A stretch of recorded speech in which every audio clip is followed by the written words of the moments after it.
In front of me is Oukitel WP36, and today I would like to show you how you can check a password saved in Google Passwords Manager.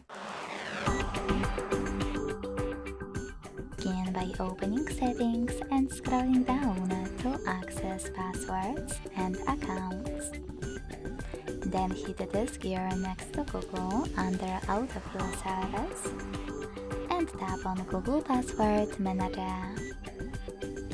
Finally, click on an app that you wish to check.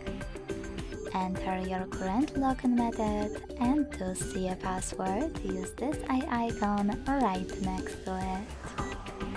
Thanks so much for watching. If you enjoyed this video, leave a like, comment, and subscribe.